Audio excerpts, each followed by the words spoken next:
Bismillah. Une esclave, sous l'empire du désir, avait appris à un âne à faire l'amour avec elle, et l'animal y avait pris goût.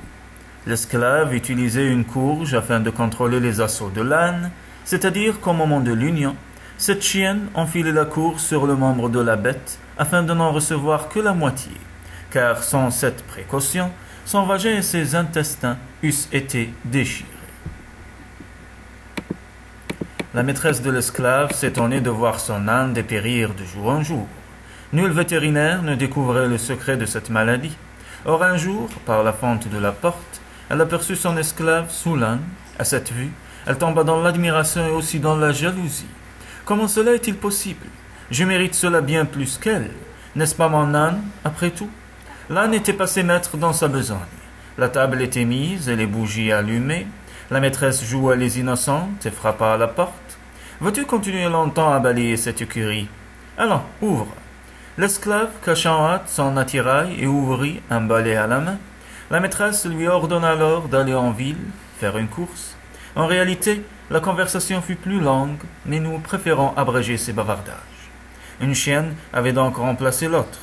Ivre de désir, elle referma la porte. Enfin seule, sa joie fut à son comble, lorsqu'elle mesura d'un regard le désir de l'âne. Le désir rend le cœur aveugle et sourd. Même un âne séduit une beauté. Le désir masque la laideur, et c'est de cette manière qu'il prend au piège même les hommes sensés. Si le désir a pu transformer un âne en bel homme, que se serait-il passé si on avait un bel homme à sa place? C'est l'excès de nourriture qui alimente le désir.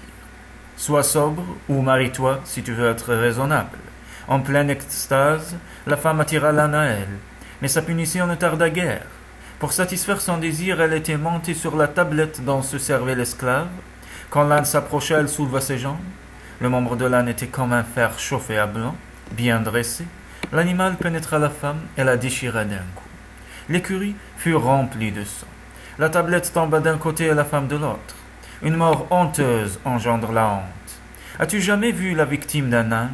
Écoute, ton ego, animal, est comme l'âne, mais il est encore pire de se trouver dessous. Si toi tu meurs un jour à cause de ton désir, sache que tu es plus bas que cette femme. Son désir lui a fait surestimer son appétit, et c'est pour cela que la mort l'a prise à la gorge. Ne laisse pas tes désirs t'entraîner hors du juste milieu. Le désir veut tout posséder, mais il t'empêche de rien avoir. Garde-toi du désir, ô avide et fils David. L'esclave, elle pleurait dans les rues. Oh, ma maîtresse, tu as voulu éloigner la vraie maîtresse. Tu n'as pas voulu que je t'initie, et tu es morte par ignorance. Tu m'as emprunté mes pratiques, mais tu n'as pas osé te renseigner plus avant.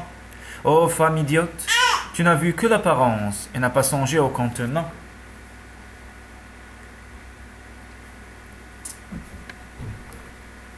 Tu as bien vu le membre luisant de l'âne, mais que n'as-tu vu aussi la courge?